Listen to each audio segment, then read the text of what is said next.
Hi friends, అందరికీ నమస్తే అండి. Welcome to our channel. October నెల పెన్షన్లకు సంబంధించి కొన్ని ముఖ్యమైన అప్డేట్స్ అయితే వచ్చాయన్నమాట. ఈ వీడియోలోకి వెళ్ళి క్లియర్గా అయితే తెలుసుకుందాం.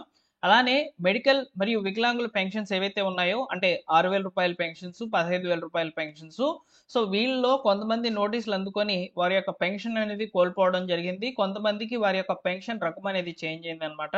సో వాళ్ళందరూ కూడా సెప్టెంబర్ నెలలో అపీల్ చేసుకునే ఉన్నారు. అపీల్ చేసుకున్నటువంటి వాళ్ళకి సంబంధించి ఎలాంటి పరిస్థితులు అయితే ఉన్నాయి అనేది కూడా ఈ వీడియోలో చెప్తాను. అంటే పెన్షన్ రద్దయిపోయినా కానీ ఏ విధంగా ఉంటుంది, అదేవిధంగా పెన్షన్ రకము చేంజ్ అయింది కదా, సో దీనికి సంబంధించిన అప్డేట్ ఏమైంది అనే దాన్ని కూడా ఈ వీడియోలో అయితే చెప్తాను. వీడియోని పూర్తిగా చూసి తప్పకుండా లైక్ చేయండి, మీ మిత్రులకు ఇన్ఫర్మేషన్ని షేర్ చేయండి.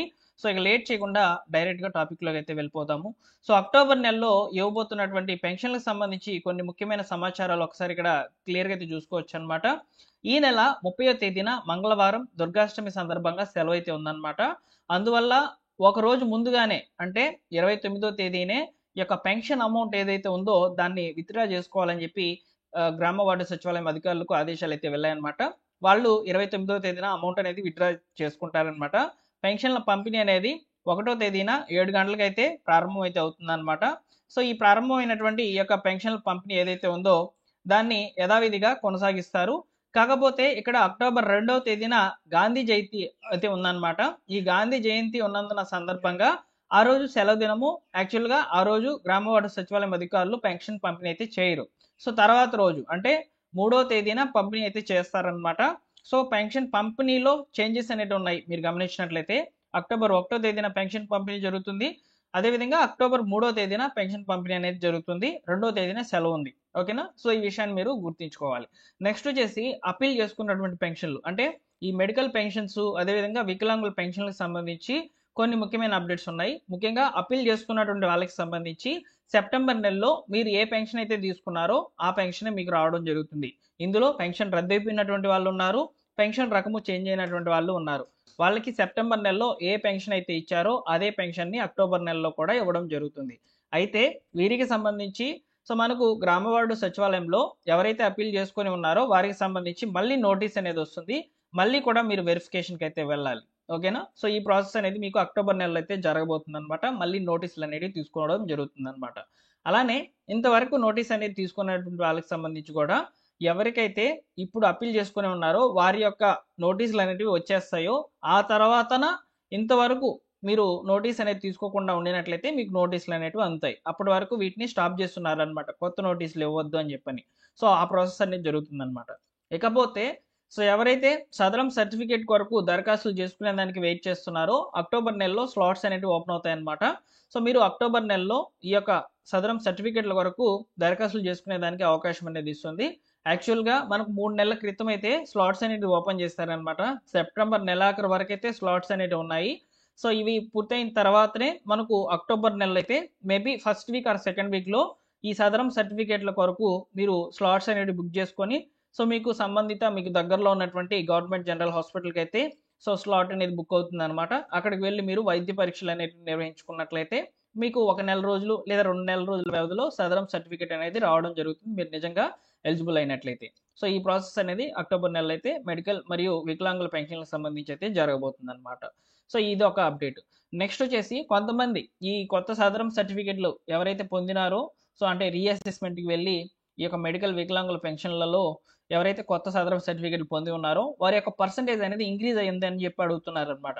అంటే 85% కంటే అబోవ్ ఉంది, మాకు 15,000 రూపాయల పెన్షన్ ఇస్తారా అని చెప్పి అడుగుతున్నారు అనమాట. సో వీళ్ళకి సంబంధించి కేవలము పెరాలసిస్ వచ్చినటువంటి వాళ్ళు, అదేవిధంగా మెడికల్ సర్టిఫికేట్ ఆధారంగా పెన్షన్ పొందుతున్నటువంటి వాళ్ళకి మాత్రమే 15,000 రూపాయలు అయితే రావడం జరుగుతుందన్నమాట. అంటే లోకోమోటర్కి సంబంధించిన వాళ్ళు, సో అదేవిధంగా పెరాలసిస్ బాధితులు ఎవరైతే ఉన్నారో వారికి మాత్రమే 15,000 రూపాయల పెన్షన్ అనేది వస్తుంది. అయితే ఇక్కడ వికలాంగత శాతం అనేది ఇంక్రీజ్ అయ్యి ఉంది అనే ఉద్దేశంతో ఎవరైతే ఈ యొక్క 15,000 రూపాయల పెన్షన్కి మేము ఎలిజిబుల్ అని అంటున్నారో సో వారికి సంబంధించి ఒక ప్రాసెస్ అనేది జరగాలి. అది కూడా ఎలా జరగాలంటే డిఎంహెచ్ఓ నుంచి ప్రాసెస్ అనేది స్టార్ట్ అవ్వాలన్నమాట. సో డిఎంహెచ్ఓ ఆఫీసర్లు సో ఎవరికైతే ఈ యొక్క సదరం సర్టిఫికేట్ పర్సంటేజ్ అనేది ఇంక్రీజ్ అయ్యి ఉందో సో వారికి సంబంధించి మెడికల్ సర్టిఫికేట్లు తెచ్చుకోమని చెప్పి చెప్తుందన్నమాట. అప్పుడు మీరు మీ దగ్గరలో ఉన్నటువంటి సో ప్రభుత్వ జనరల్ హాస్పిటల్ అనేది ఉంటుందన్నమాట, డిస్ట్రిక్ట్ వైజ్గా. అక్కడికి వెళ్ళి మీరు మెడికల్ సర్టిఫికేట్లు కనుక తెచ్చుకున్నట్లయితే మీకు డిఎంహెచ్ఓ ఆఫీస్ నుంచి అయితే ఈ యొక్క అప్లికేషన్స్ అనేటివి రిసీవ్ చేసుకొని మీ యొక్క పెన్షన్ రకం అనేది చేంజ్ చేస్తారనమాట. అంటే 6,000 రూపాయల పెన్షన్ పొందుతూ ఉంటారనమాట వీళ్ళు. సో వీరిని 15,000 రూపాయల పెన్షన్కి అయితే మార్చడం జరుగుతుందన్నమాట. సో ఈ ప్రాసెస్ అనేది ఇంకా స్టార్ట్ కాలేదు. సో కాబట్టి ఎవరికైతే కొత్త సదరం సర్టిఫికేట్లో పర్సంటేజ్ అనేది ఇంక్రీజ్ అయ్యి ఉందో వాళ్ళకి ఈ సమాచారం అనేది ఉపయోగపడుతుందని అనుకుంటున్నాను. సో ఈ విధంగా పెన్షన్లకు సంబంధించి ఈ విధంగా ఇన్ని రకాల అప్డేట్స్ అయితే ఉన్నాయన్నమాట. సో ఇవన్నీ కూడా ఈ వీడియోలో నేను మీకు క్లియర్గా ఎక్స్ప్లెయిన్ చేశానని అనుకుంటున్నాను. ఇంకా మీకు ఏమైనా సమాచారం కావాలనుకుంటే మన ఛానల్ సబ్స్క్రైబ్ చేసుకోండి.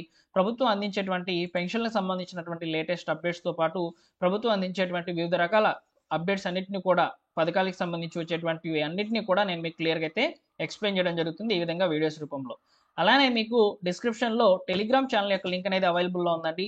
సో టెలిగ్రామ్ ఛానల్లో జాయిన్ అవ్వమని చెప్తున్నాను ప్రతిసారి కూడా, ఎందుకంటే టెలిగ్రామ్ ఛానల్లో మీకు ఏదైనా ఇన్ఫర్మేషన్ వచ్చినప్పుడు వెంటనే నేను మీకు మెసేజ్ రూపంలో టెలిగ్రామ్ ఛానల్లో అప్డేట్ చేస్తూ ఉంటాను.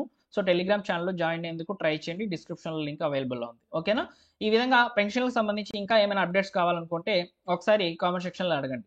ఎక్కువ మంది 50 సంవత్సరాల పెన్షన్, వితంతుల పెన్షన్ గురించి అయితే అడుగుతున్నారు. వితంతుల పెన్షన్లో కేవలం స్పోర్ట్స్ కేటగిరీకి సంబంధించి మీరు ఎలిజిబుల్ అయినట్లయితే, అంటే ఈ స్పోర్ట్స్ అనే వాళ్ళు ఎవరంటే ఆల్రెడీ భర్త ఈ యొక్క పెన్షన్ అనేది పొందుతూ ఉంటారనమాట. సో వాళ్ళు చనిపోయినట్లయితే, అంటే భర్త చనిపోయినట్లయితే, భార్య కనుక ఉన్నట్లయితే వారిని స్పోర్ట్స్ కేటగిరీ కింద పెన్షన్లు అనేవి ఇస్తారు. ఇవి మాత్రం యాజిటీస్గా ప్రతి నెల కూడా జరుగుతూ ఉంటాయి. వీటికి మీరు దరఖాస్తు చేసుకోవచ్చు ఎలిజిబుల్ అయితే. ఒకవేళ ఎలాంటి పెన్షన్ తీసుకోకుండా కానీ భర్త చనిపోయినట్లయితే వారిని వితంతువుల కేటగిరీ కింద అయితే వేస్తారనమాట. సో ఆ యొక్క పెన్షన్లు అనేవి ఇంకా రిలీజ్ చేయలేదు గవర్నమెంట్. సో కాబట్టి వారికి పెన్షన్ అనేది రాదనమాట. అలానే 50 సంవత్సరాల పెన్షన్ గురించి ఎక్కువ మంది అడుగుతున్నారు. సో వీటికి సంబంధించి కూడా ఎలాంటి అప్డేట్స్ అయితే లేవండి. కొత్తగా పెన్షన్లకు సంబంధించిన దరఖాస్తులు తీసుకోమని, ఒకవేళ ఏదైనా సమాచారం వస్తే తప్పకుండా తెలియజేస్తాను. ప్రస్తుతం మాత్రము ఈ యొక్క మెడికల్ వికలాంగుల పెన్షన్లకు సంబంధించి మాత్రమే వెరిఫికేషన్లు అనేవి జరుగుతున్నాయి. ఈ వెరిఫికేషన్ చేయగా కొంతమంది అప్పీల్ చేసుకొని ఉన్నారు. సో మేము నిజంగానే ఎలిజిబుల్ అని చెప్పి సో వారికి సంబంధించిన ప్రాసెస్ అనేది జరుగుతుంది అనమాట ప్రెసెంట్. ఓకేనా? ఇవన్నీ అప్డేట్స్ పెన్షన్లకు సంబంధించి ఉన్నటువంటివి. మీకు ఈ సమాచారం నచ్చితే లైక్ చేసి షేర్ చేయండి. Thank you for watching.